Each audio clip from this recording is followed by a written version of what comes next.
If you drove through the small town of Hinsdale, New Hampshire, you might have waved to Geoffrey Holt. He was the local mobile home park caretaker. He wore threadbare clothes.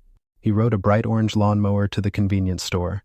His mobile home had no television. It had no computer. The legs of his bed poked through the floorboards. By every modern metric of success, he appeared to have nothing. You see this assumption every day. Society teaches you to measure wealth by what is visible: the car, the watch, the zip code. You conflate the outward display of spending with the inward reality of wealth. Geoffrey Holt knew the difference. He lived a life that broke every modern rule of how wealth is supposed to look. Then the quiet routine stops. Geoffrey Holt passes away at 82. His best friend and executor, a man named Smoky Smith, steps into that dilapidated mobile home to settle the estate. He expects to find a few meager possessions. He finds something else entirely. Documents reveal a secret Holt kept from everyone.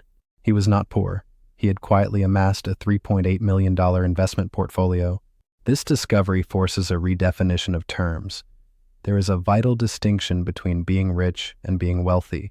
Being rich means having a high current income to fuel high consumption. Being wealthy means accumulating unspent capital. It is the money you do not see.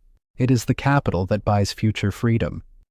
Decades earlier, the foundation is laid. The strategy is almost painfully simple. There are no crypto windfalls. There are no risky stock picks. Holt works as a production manager at a local grain mill. He takes a modest payout.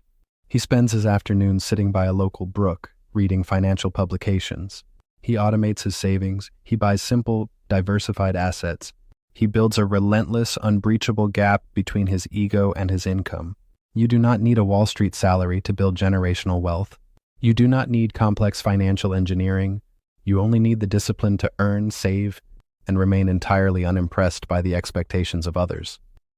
As the years pass, the ultimate test arrives. It is the test every investor must face: the passage of time. The market crashes, recessions sweep the globe, financial panics dominate the headlines.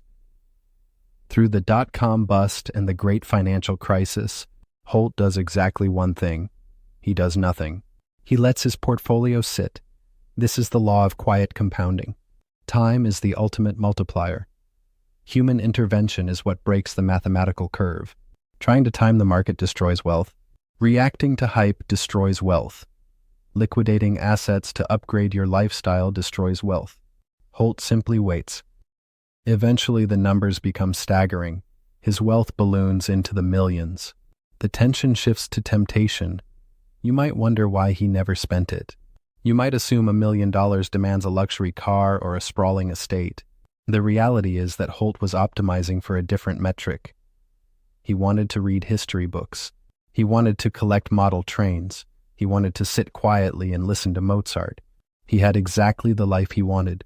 He carried no burden of maintaining luxury assets. Modern wealth building is not just about return on investment. It is about return on time invested.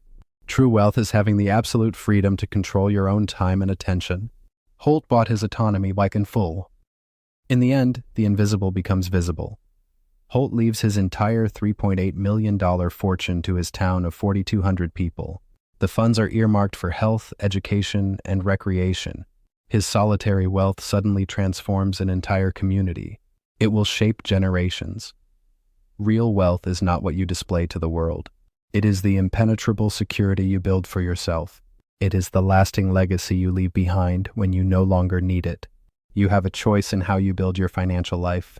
You can play the loud game of visible consumption, or you can embrace the quiet mechanics of true wealth. The loudest fortune in the room is often the most fragile. The quietest is the one that lasts.